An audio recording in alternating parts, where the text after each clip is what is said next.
Hey, real quick, before we dive into today's episode, if you've been feeling like your brand needs a little love, but you're not quite sure where to start, I have just the tool you need. The Stand Out Brand Audit bot is an AI-powered guided audit that shows you exactly what's working, what's not, and how to strengthen your brand using my proven Standout brand system. In 10 minutes or less, you'll walk away with clear next steps to move your brand forward with purpose. It's completely free. Just head to the show notes to grab the link and get started. If I'm being honest, a lot of the time, social media feels like a necessary evil to running an online business and kind of like a full-time job that never seems to pay off. If you can relate to that, then this episode is for you. Today, I'm chatting with Caitlin Wuethrich. She's a social media manager who's built a successful online business without going viral, chasing a huge follower count, or spending all day online.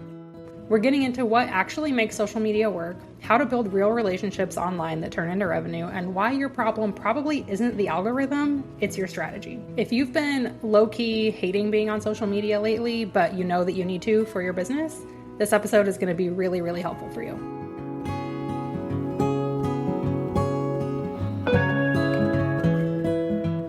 Welcome to the Six Figure Brand Podcast, where each week we're pulling back the curtain on what it really takes to build a six-figure business as an online service provider. I'm your host, Morgan. I'm a branding expert, online agency owner, mom of two, and military spouse, and I'm obsessed with helping entrepreneurs like you understand the ins and outs of branding so that you can use it to grow your business without sacrificing your sanity. Whether you're just starting out or focused on scaling, we're diving into everything you need to build a profitable and sustainable online business. Let's get to it. Welcome back to the Six Figure Brand Podcast. I'm so excited to have Caitlin Wuethrich with us. She is the founder of Caitlin Wuethrich Media, a six-figure social media consultancy built on strategy, storytelling, and heart. Welcome, Caitlin. Thanks so much for being here. Thanks for having me. Okay, so I always like to start these out by just getting a little backstory on you and how you got into business, how you found social media management. So tell us your story. Yeah. Okay, my background is in nonprofit, and that is a hustle. I love the work that I did there. I was very passionate about it, but I especially was running a Christmas program at one point in the month of December. I did not come home for 2 days because I just slept at the office. And I can't even say I was working this many hours a week because I never stopped working for the entire month. And I missed so much with my family and my friends. And I knew that that was not a long-term career for me, but I still loved the mission and the work I was doing. So when I became pregnant with my daughter, I knew I needed to make a change. And part of what I loved doing with the development was communicating with people and connecting with people, especially over social media. So I took all of that experience from doing social media within nonprofit and I launched my own business. And how long ago was that? Because if I remember correctly, it's not been super long. It's been 4 years. Okay. All right. So you're like in it. That's exciting. And now you are a mom of two. So I'm sure that has been helpful to have a flexible job. I know we have had to reschedule this podcast because one of our kids is sick and then the other one's sick. So the flexibility of online business for moms is unmatched. I cannot imagine trying to go back to a nonprofit or a regular 9-to-5 or whatever. Yeah. And having two kids at home. It's insanity. We had 2 in 2 years, and it is so worth it. It is so beautiful. It is so hard and exhausting. And so I'm very thankful for working with amazing people and being able to have this business. Yeah, same. Mine are 20 months apart.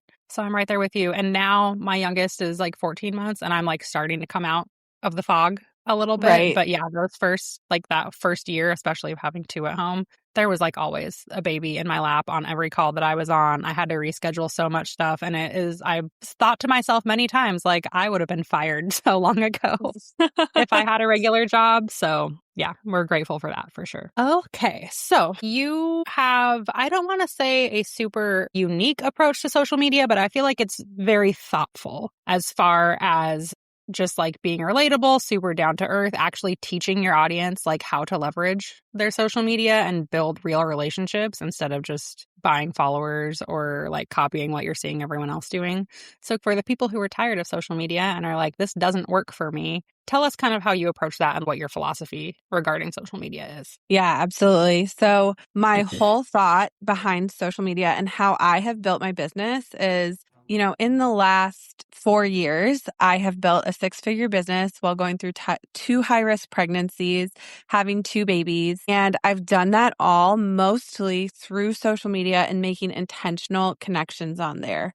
And if you look at my account, I'm around 1,000 followers and I'm not going viral. In fact, I had something go viral this year and I took it down because it was so unaligned with what I was trying to do. What I am all about with strategy and with teaching my clients is not just getting a bunch of people having eyes on what you're doing, but getting the right people so that it actually converts to revenue for you in real relationships. So all about intentionality. Also, do you have a brick, Morgan?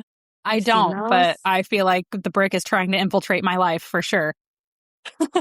Everyone has a brick. If you don't know what that is, it's this device that literally bricks you out of all your social media apps. Like it is now everyone is hopping off of social media and doesn't want to be on there because we have seen some of the negative effects. And so I also lean into that of, okay, you want to make sure that your time on social media is so intentional. It's not overtaking your life. It's strategic and it's actually making you revenue. So let's talk about that in a way that you're on social media for your business in a way that's good for your mental health, that's actually making you revenue and building healthy relationships, not just collecting people or making you endlessly doom scroll.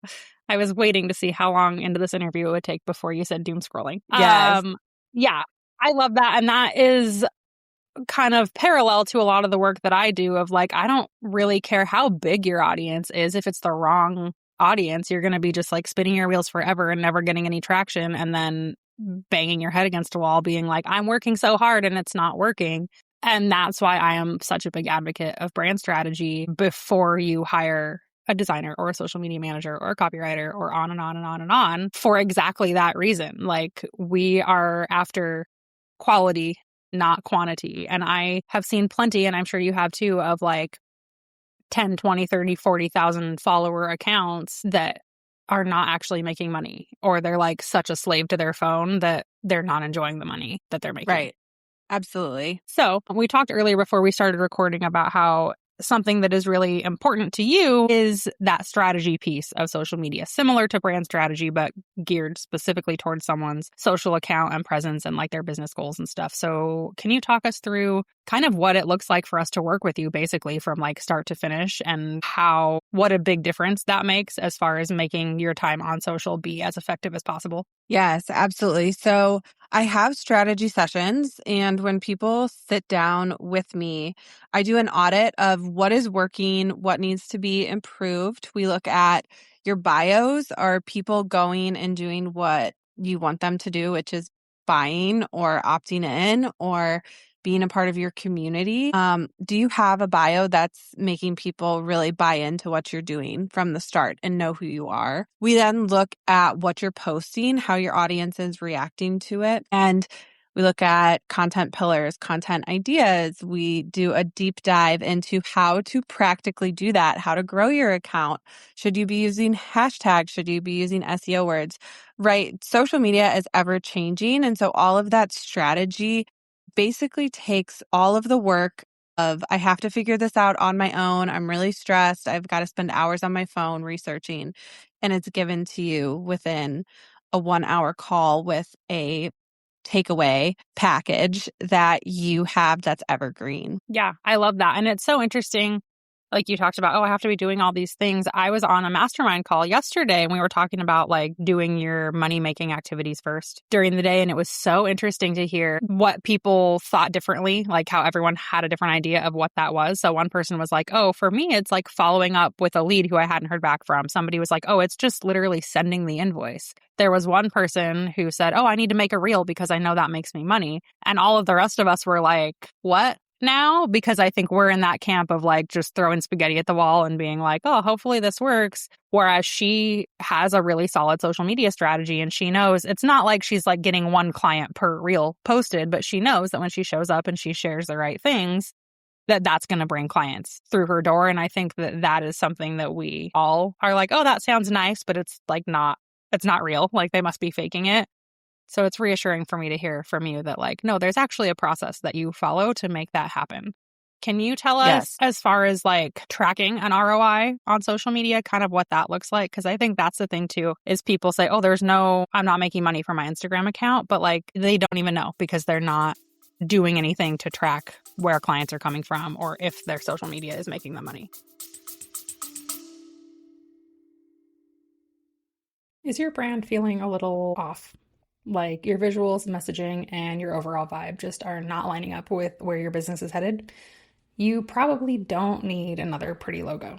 You actually need a solid strategy behind your brand. That's exactly what we'll build together inside the Stand Out Brand Strategy session, a one-on-one deep dive into your brand foundation so that you can finally show up with clarity, consistency, and confidence. And if you're thinking about working with Spect & Co. on branding or web design, this is your first step for every single project that we do together. Clients who have gone through this process have tripled their audience size, doubled their revenue, and raised their rates by 30% or more. Use the link in the show notes to book your session, and don't forget to enter code SFBPOD at checkout to save $100. Right. And this is like the hard sell, right, with clients because when you go to a website or you have an ad, it's pretty easy to see that conversion rate when it comes to social media, which is why I fell in love with doing this work, is because I am such a relational person. I love people. Relationships are the long game. You have to be long suffering. You have to be like in it with people. And that's the thing about social media is people may see you post and creep on you every single day for months, and then buy. It might be years. It might be one post and they buy. So the way you know your ROI, number one, there's ways to track analytics on the back end. And that's what I do for clients, like my retainer clients, right? I'm tracking what's the conversion rate, how many people, I have a lot of nonprofit clients, how many people are donating from what you're doing, how many people are going to your website. So that's pretty easy to track. The part that isn't as easy to track is you might have a major donor who shows up to an event and gives $5,000 to, fund your program. That person found out about the event from social media. And then when you ask them, how did you find out about this event? They're kind of like, probably word of mouth. I don't really know. So that's right. Yeah. Like what you're talking about, Morgan, where people are like, you can't track ROI. It's hard sometimes because the name of the game with social media is quality and quantity. But there are certain things that I track for my clients to make sure that we do have analytics on the back end and that we are data driven. Yeah. And I would say so that's a thing I've heard from more social media managers than just you, but it's really hard to like get it through my head that like you do have warm leads on your social media, but you just don't know that they're there because they're not necessarily interacting. Like somebody might be reading every single piece of content that you post, but they're just never commenting or hitting the like button. And then all of a sudden they're going to book a service with you and you're going to think that they came out of thin air when they did not. So I think that's where it's also really important just on your intake forms to say, hey, where did you find me? I think that's like a step that takes like 30 seconds to add to your call booking link or onboarding form or whatever that a lot of us are skipping. And if you can go back and look at, okay, out of all my clients last year, 30% of them said they found me from Instagram, then obviously that's a good place for you to be investing some of your resources. And it's so funny because my sister-in-law, we live in Indiana, they live in California. She and I have a great relationship through texting and FaceTime. Our kids are the same age. And so our entire relationship is mostly around just relationships. And she's following me on Instagram, but I didn't think she never comments, she never likes. And then the other day she said to me, she goes, Caitlin, you are like killing it in business right now. Like, congratulations on your new service and the speaking that you just booked. And she's like, I'm seeing you get on there every single day. And I'm like, that's so funny, Katie, because you never interact with any of my stuff. She's like, oh no, you're on the top of my algorithm all the time. I'm like, how many people are doing this? And I hear this from my clients all the time that they get people out of the woodwork on social media because people are watching. Yeah. Yep. And I've had that happen to me too. I had somebody in the last couple of months that was like on a coffee chat that was like, I feel like I'm just seeing your name like everywhere. And I was like, really? Because I like when you booked this coffee chat was the first time that I ever knew you existed. So like, that's cool. I guess something I'm doing is working, but it can feel discouraging for sure, especially if you're not tracking those analytics or even just like opening up your Instagram insights every once in a while and seeing like the little green arrow instead of the little red arrow. But I know that you don't do just Instagram, correct? What other channels can you help us Absolutely. with? So Facebook, oh my goodness, I have an entire nonprofit that their entire strategy is built off of Facebook. It's insane. They are getting 100% of, so they are a nonprofit that serves women who are single moms who are looking to go back to school, who may have experienced domestic violence or abuse. And 100% of the women who apply for their program find us through Facebook. So that's really meaningful work for me. I love doing that. And the whole nonprofit is now built off of their Facebook strategy, which I'm working on with them. Which is just insane and incredibly humbling to me. So Facebook and then also LinkedIn. And I do have a TikTok client right now, TBD how that goes. I would not say it is my expertise, but we're doing it. Yeah, and I think that is that's definitely something unique to you. I've had a couple social media managers on the show and they're all like very platform specific. Like they do just Instagram or just LinkedIn or whatever, which is great. I love a good niche, but for someone like me who's like, okay, well, I try to show up. I have gave up Facebook a long time ago, like just to be totally real with you. But I try to show up on Instagram, Threads, LinkedIn consistently-ish. So if I were going to outsource that, I don't really want to hire 2 or 3 different people. One, because it's a lot of money, but 2, like I want my strategies across my platforms to make sense together and complement each other. So having it siloed like that just doesn't feel great to me. So can you talk us through, like, if someone were to hire you and say, okay, I want you to manage my Instagram and my LinkedIn, how do those platforms kind of like work together, but also how do you approach them differently? Okay, so first of all, you said you gave up on Facebook. If you are posting on Instagram, you have such an easy lift here. Connect your Facebook and your Instagram and just throw out into the void whatever you're So posting on Instagram. I do that. I just don't do like anything at all for specifically Facebook anymore, Okay, which is beautiful. interesting because when I started my business, so I started freelancing in 2016. I've told this story on the podcast, so go back and listen to like episode 3 if you want.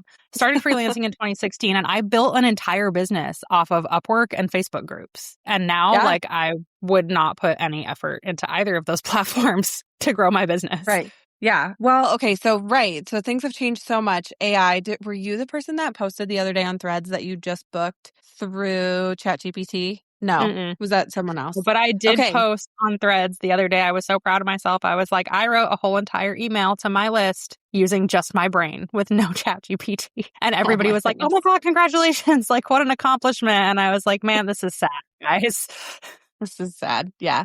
Yeah. Okay. Because, right, you know this more than anyone with everything you do, right? SEO is more important than ever because you want yourself to Mhm. show up in those AI chats. So, quantity, quantity, quantity, throw yourself out there.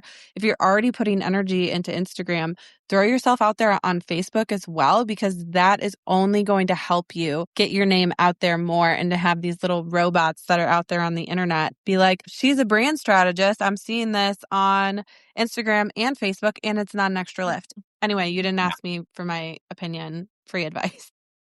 Okay.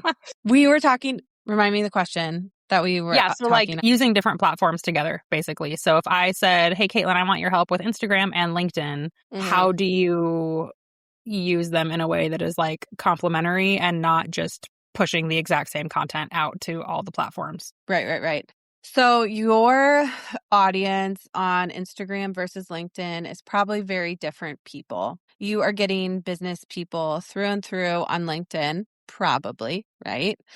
Hmm. Instagram, maybe a little bit more relaxed, and you might also get some more people that are a little less professional business, but you might still get those professional business relationships, right? So for me, my LinkedIn is purely, I know that these are people who own businesses and this is professional. Instagram for me is professional, but it's a little more fun, right? So the core and the meat of what you're putting out there is going to be the same. My offerings, my services, my voice, who I am does not change dependent on the platform, but how I am presenting that does change. And it can be as simple as like the graphic that you use on Instagram is going to be a 3/4 size, whereas on LinkedIn, it's a different size. And so resizing it and also using language that is going to resonate with the people that are on LinkedIn. Also, LinkedIn is more long form content. Instagram, you can have a really compelling picture and a long caption. I mean, those I've seen do well, but it's less words and more visual, whereas LinkedIn is more word heavy. And so you can have the same meat and potatoes, right? Like if I want to make sure people know that I'm doing a strategy session, I want to advertise on both. It's going to be the same meat and potatoes, right? It's going to be the same information. It's just going to look different and it's going to be presented differently based on the audience of those two platforms. Yeah, that makes a lot of sense. So, and I'm reading this book all about like relationship marketing and stuff. And one of the concepts in there is like you have your different circles, right? And what circle somebody is in kind of dictates like what your relationship is like, how much access they get to you, yada, yada, yada. It's all like related to business. And for me, I feel like Threads is like my most inner circle where I like people really get to see like the real me on Threads. Instagram is like one step more polished because I'm like making graphics and posting photos and like it's a little more planned. And then LinkedIn is where I'm like, okay, I'm like putting my business hat on here. Like I'm not showing behind the scenes of me cooking breakfast for my kids and stuff. So I think that makes a lot of sense of like you're still selling the same thing, but and there is maybe a little overlap, but like your audience is pretty different. People I don't think are coming to your LinkedIn to get to know you on like a super personal level. But it's reassuring to know that like we don't need to reinvent the wheel for each platform that we're on. Yeah, absolutely. Yeah. Cool. So Caitlin is a Spec & Co. Stand Out Brand Partner, which means that she gets some special perks and her clients get some special perks when they send clients to us for brand strategy. And I want to talk a little bit about why that is and how brand strategy is helpful when it comes to working with Caitlin or with any social media manager. So when we do brand strategy, we get into a lot of ideal client, a lot of like positioning, obviously nailing down your offers and kind of like your voice and your messaging and stuff. How does that get utilized when it comes to building somebody's social media strategy? Absolutely. So with that, I think knowing your ideal audience is huge, right? Like who are you talking to? How is it being positioned? But then also your visuals. Social media is so visual. And so you create these beautiful, oh my goodness, like I think you just posted something last week and I was like, dang, I love that. And so my whole thing when we're creating is also, right, once we get into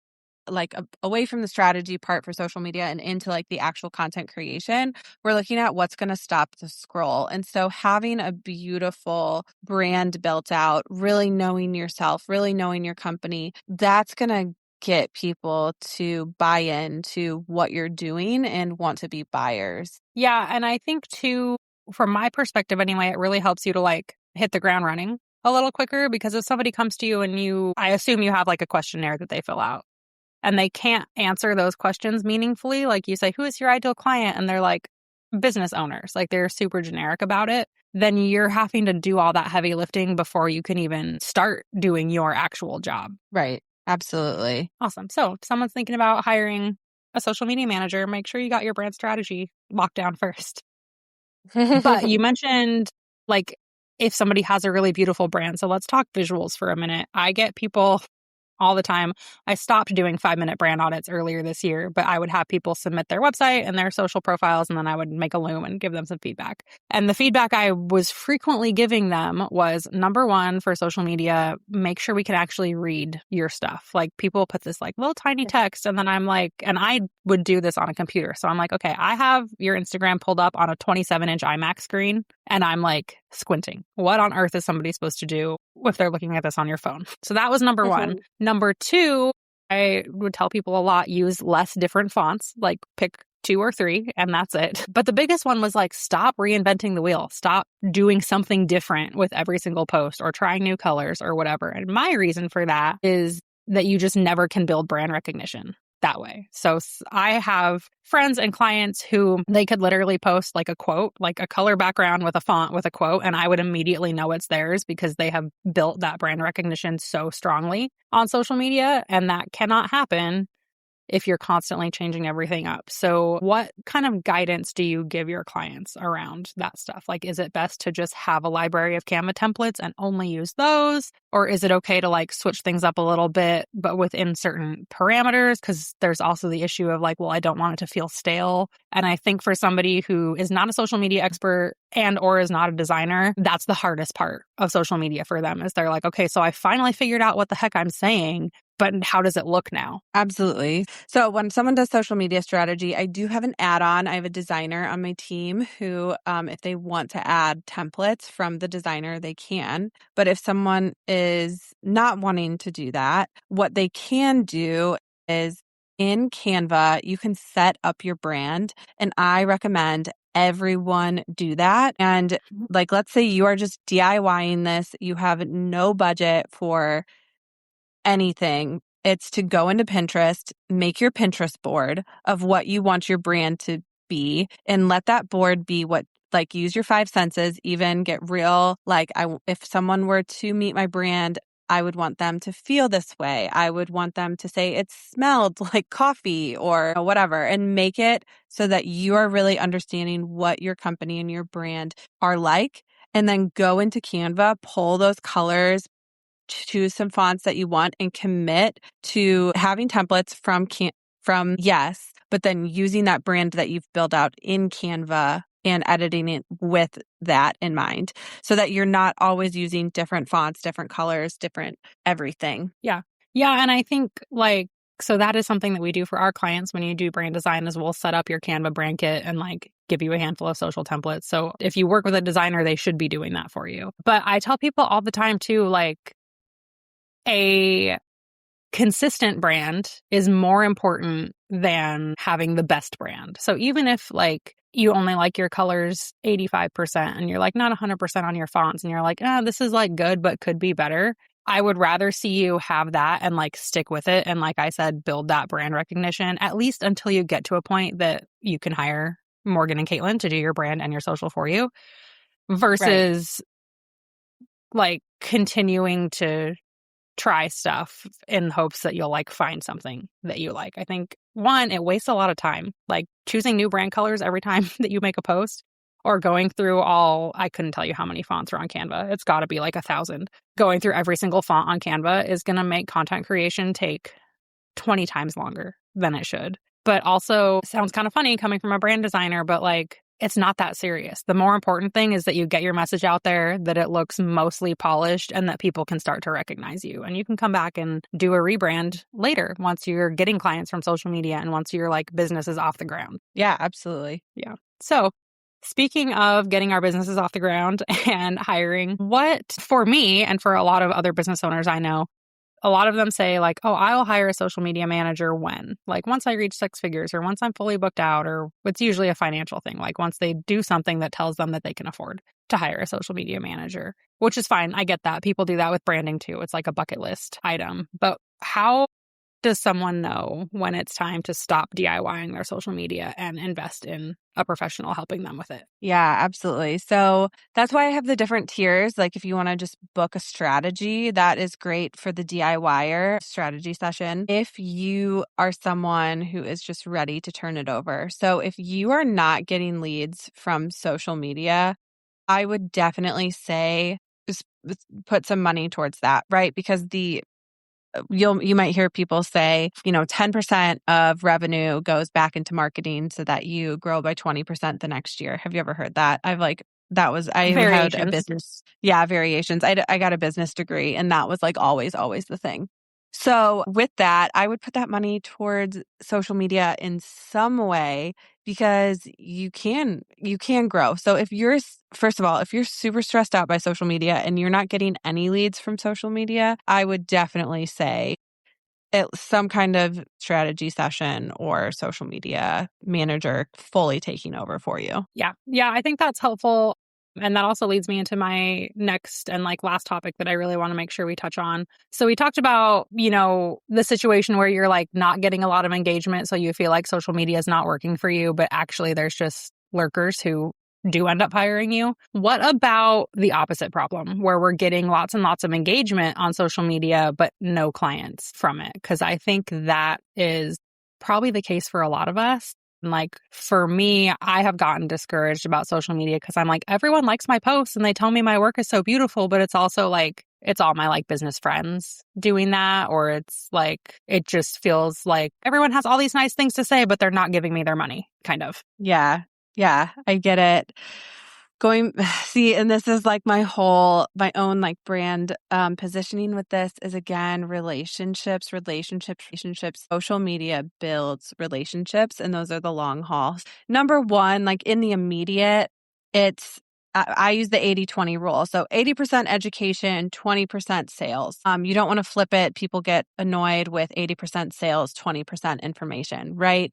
People are going on social media and they are assuming you're going to give them something for free. And we're all accustomed to this now. And we want free information given to us on people's social media. And that's usually why we follow. But we're going to stay for the good information, and it's eventually going to turn into sales. If you're not getting sales on social media, you probably don't have a good mix of that 80-20, of 80% information and 20% sales. And when I look at my own social media strategy, I look at it through the sales funnel, and I use the most simplified sales funnel: attract, relate, convert. I'm making sure I'm getting all three of those within my feed in a week in some way. And then the party is in the stories, right? I'm just real life in the moment in my stories. But my feed, I'm going through that sales funnel every single day. And most of the time, I don't know if this is true for you. I can always, take a look and let you know what I think. But if you're not getting sales, you're probably not having posts that are like really. Yeah. Yeah. And I think that's I don't know, not a double-edged sword, but it's just like something that I feel like a lot of us think we can never get right. Cause they're like, well, you can't make sales if you don't sell, but don't sell too much. Otherwise people will get turned off and think that you're too salesy. And it's just like a really hard balance to strike. And I think that's where even doing just a strategy session with someone like you that can be like, okay, here's like a schedule for you to follow to kind of like take the stress or the questioning out of it can be really helpful. And I think too, people have lots of anxiety around social media, and I get it. It's ever changing. It's the Wild West. Like you can go and find 10 different social media managers and we will all 10 say different things because everyone we work with is different. We have different audiences. And so we're all right. And that is really intimidating. It's really frustrating. People are like, I just have decision paralysis when I go on social media. And that's totally valid. So I feel often when I talk to social media clients is the first thing is just those roadblocks that we have to knock down, and we have to have realistic expectations of you are building relationships with people online, and it's not like an ad or like straightforward as, some of these other things that you can do for your business. And once my clients get that, it is magic. It's like, I feel like every once in a while I get that client who just, it clicks and we're both getting it. And it's like, oh, this is why I do what I do, because we're building relationships through their social media. And it's so fun. Oh my goodness. Yeah. Yeah. And I think that is also, so to build relationships, you have to get a little vulnerable and like show people your personality and behind the scenes a little bit. And that can be a really hard thing for us to get comfy with. I would just encourage people that you kind of, not to fake it till you make it, but like you get better at it by doing it. When Reels first came out and like, I don't know, when was that? 2020, 2021. I was like, I will not be caught dead dancing on video on Instagram. And now I literally like pop open my camera and just like spew some stuff with like my hair not done and no makeup and whatever. And like, I could not care less and people love it. So the trends will change. The algorithm will change. If you just like kind of give yourself a gentle nudge to just show up anyway, like you will get better at it and you'll get more comfortable. And eventually you're not going to care if you look silly because you'll know that that's how you build relationships and that's how you make money. Yeah. And I think too, I think a good thing to live by when you're doing your social media is it's not that serious. So Mhm. many times I have clients come to me and they are so nitpicky, and that's great. I also want to be putting out top tier, amazing content. Yeah. But the name of the game is quality and quantity. And so you have to get a high quality, a high quantity of things out there. And so don't kill yourself like overthinking it, because I find that to be the number one mental roadblock for so many of my clients, that once they get over that, they're then like turning out content left and right. And they're like, oh, I'm seeing the sales now. I was overthinking it before. You're overthinking it. And I think also, especially if you haven't prioritized social media really, like you have to just try some stuff to see what's going to resonate with your audience and what's going to work and what's not going to work. And if you're stuck in that, like, I can't move forward because I'm overthinking, then you are not going to put anything out there. So there will be no data for you to analyze to know what you need to put more of out there, if that makes sense. Right. Absolutely. Yeah. So I want to touch real quick before we wrap up on the 80-20 thing, because that's a rule I've has like burned into my brain from every social media manager I've ever met. And I too follow people on social media because I want to like learn. Honestly, at this point, it's usually just because I'm like, you seem cool. Like, I want to see what you're about. But I want to learn from them. I want to learn like about the thing they provide. Maybe I'm in a situation where I'm like, hey, next year I would like to hire a Pinterest manager. So I'm going to follow like 3 or 4 and see which one kind of resonates with me. But I think something that is a hard balance to walk is like educating people, but without posting just like straight up DIY content. Because for me, I learned this lesson the hard way, that DIYers are never going to turn into my clients. Or if they are, it's like 5 years down the road. So if I'm creating content of like, here's how to design your own logo, that's great and people love it, but it's not the right people. So how do we educate in a way that is still geared towards like that more elevated, established client and not somebody who is just starting out and trying to like DIY everything in their business? Yeah. So I personally don't do any DIY kind of tutorials or content. Number one, it takes a lot of time and usually a lot of editing. And I just do not have capacity for that in this season of my life. And I also start at the end. So I think of my ideal client and who they are, what they're doing, where they're hanging out, right? So why brand strategy is so important. And I go back from there, what information would they really want? And most of the time the information that my paying customer really wants is not how to DIY, but it's, I don't know, for me it's how to book. It's how to make a piece of content today that they can get out while they're in the process of hiring me. And so I really start with that end goal of the ideal customer booking with me, paying the invoice in mind. Yeah. Yeah. And I mean, it's all the questions that we've been talking about on this podcast today. I think that is like social media advice from a non-social media manager, but that is my favorite place to look for content ideas, is like, what questions are people asking you on sales calls or when you do your project kickoffs or whatever. I think that and a lot of this comes down to like recording your calls and like documenting things. But we spend so much time trying to like imagine what my ideal client wants to know when they're telling you what they want to know. When you speak to them, you're just not paying attention, or you're not thinking about like, hey, if I recorded that discovery call or that kickoff call or whatever, I could go back and listen to it and I'd probably get 10 ideas for content. Right. So yeah. Awesome. Okay. Well, that was so helpful. I feel like we covered a lot. Before we wrap up, can you tell us, if somebody's wanting to get started with having some support in social media, what can they do to prepare their business for you to come in and help them? Oh, such a good question. Okay. Brand strategy is huge, but this is not really what you're going to think it is, but I've worked with enough clients recently where I would actually say it would be a mindset thing. Like, be open to getting yourself out there and don't come in feeling self-conscious about what you have to offer. I mean, that is the biggest thing when I have clients. They have just amazing businesses, amazing products, but they're feeling self-conscious. And so walk in the confidence of it's a good thing to put it out there in the world and to get it out on social media. Yeah. And I think too, you're doing yourself such a disservice because you're like, okay, I'm paying Caitlin all this money every month to do social media for me, but then she says, hey, go record a reel like this, and you're going to be like, no, I'm too scared. Like, then what are you paying her for if not that, you know? So I think that's great advice of work on your brand strategy, maybe get some sort of actual defined brand visuals would probably help, and like hype yourself up, like get confident about sharing your services with the world, because I can tell you that really does come through on social media. Absolutely. For sure. All right. Well, thank you so much for being here, Caitlin. Let us know where we can connect with you. Yep. So on my website, if someone wants to book a social media strategy, they can actually get $50 off with code Morgan. My website is CaitlinWuethrichMedia.com. My Instagram is CaitlinWuethrichMedia. And so those are the two places where I hang out the most. Awesome. And all the links will be in the show notes. Thanks so much for being here, and we will see everyone next time.